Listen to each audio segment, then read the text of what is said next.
में कुछ इस कदर फंस गया है जैसा कि इमरान खान रूस के दौरे के बाद फंसे थे और उनकी सत्ता भी गंवानी पड़ी थी।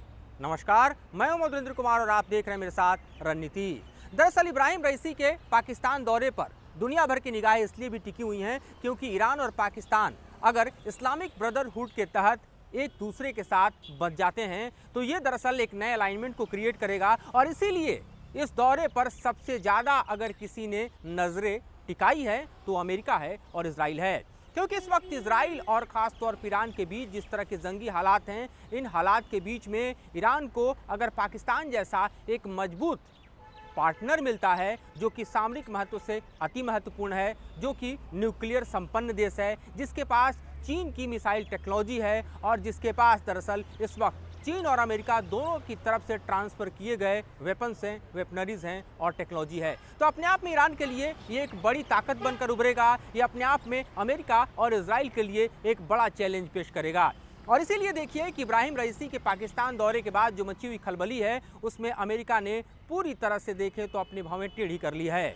इस वक्त दरअसल 3 दिवसीय यात्रा के दौरान इब्राहिम रईसी भले ही पाकिस्तान के साथ आर्थिक संबंधों को प्रोजेक्ट कर रहे हों, भले ही मिलकर एक तरह से देखा जाए तो ईरान और पाकिस्तान ये दुनिया को बतलाने की कोशिश कर रहे हैं कि न सिर्फ गैस पाइपलाइन प्रोजेक्ट बल्कि दोनों देशों के बीच जो आतंकवाद का मुद्दा है उन मुद्दों पर भी बातचीत हो रही है। लेकिन अंदर खाने में क्या हो रहा है इस पर CIA और मोसाद ने नजरें गड़ाई है।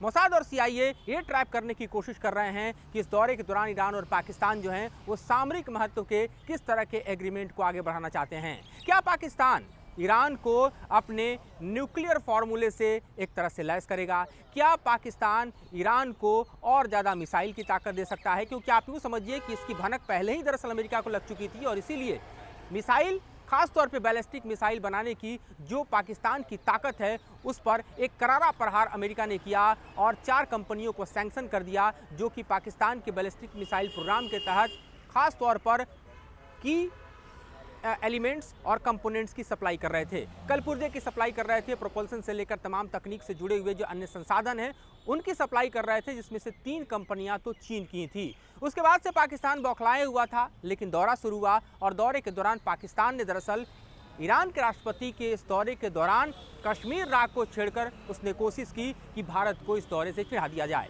वो इसलिए क्योंकि हम जानते हैं कि ईरान और भारत भी दरअसल एक मजबूत दोस्त के तौर पर रहे हैं और ऐसी स्थिति का फायदा दरअसल पाकिस्तान ने उठाने की भरपूर कोशिश की। उसने कश्मीर राग को छेड़ा, लेकिन रईसी समझ गए कि इस ट्रैप में फंसना नहीं है। भारत के साथ दुश्मनी और ज़्यादा भारी पड़ सकती है। भारत के साथ संबंधों को खराब करना आगे के दिनों के लिए एक तरह से देखा जाए तो रोड को ब्लॉक करना होगा और इसीलिए रईसी पाकिस्तान के कश्मीर राग के ट्रैप में नहीं फंसे और उन्होंने कश्मीर के मुद्दे को पूरी तरह से दरकिनार करके पाकिस्तान को बतला दिया कि तुम्हारे साथ दोस्ती तो हो सकती है, इसमें तुम्हारा भी फायदा है मेरा भी फायदा है, लेकिन भारत के साथ दुश्मनी नहीं कर सकते। तो इस तरह से रईसी ने दरअसल पाकिस्तान को ये बतला दिया कि उसे भारत के साथ संबंध खराब नहीं करने।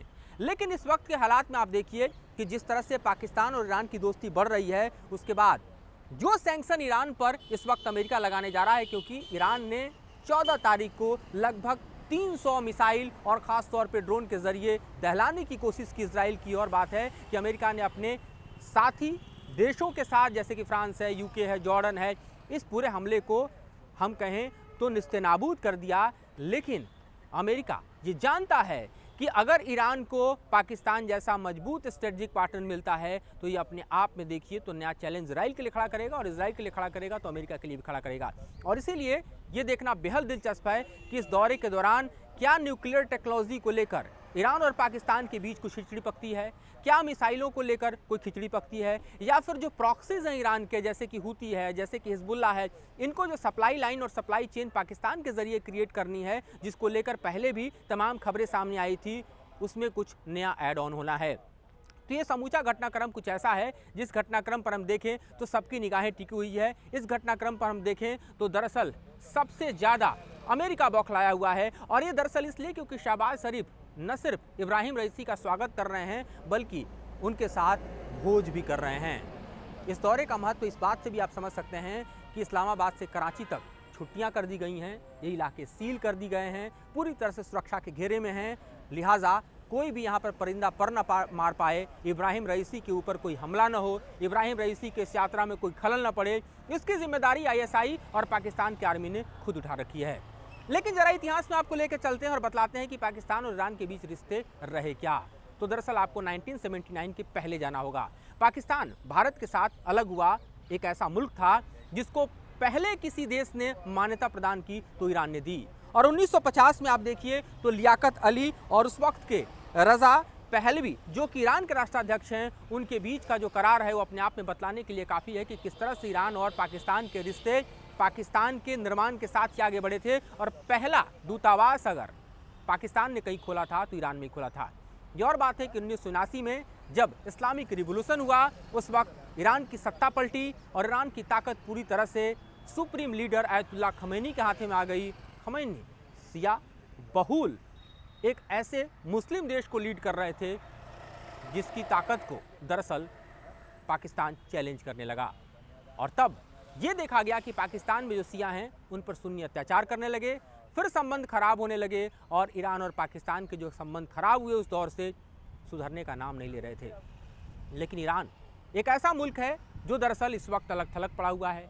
ईरान एक ऐसा मुल्क है जिस पर अमेरिकी सैंक्शन है। ईरान एक ऐसा मुल्क है जो इजराइल के साथ आप देखिए अपने प्रॉक्सीज के साथ जिस वॉर गेम में फंसा हुआ है, उसको भारी पैमाने पर हथियार चाहिए, पैसा चाहिए।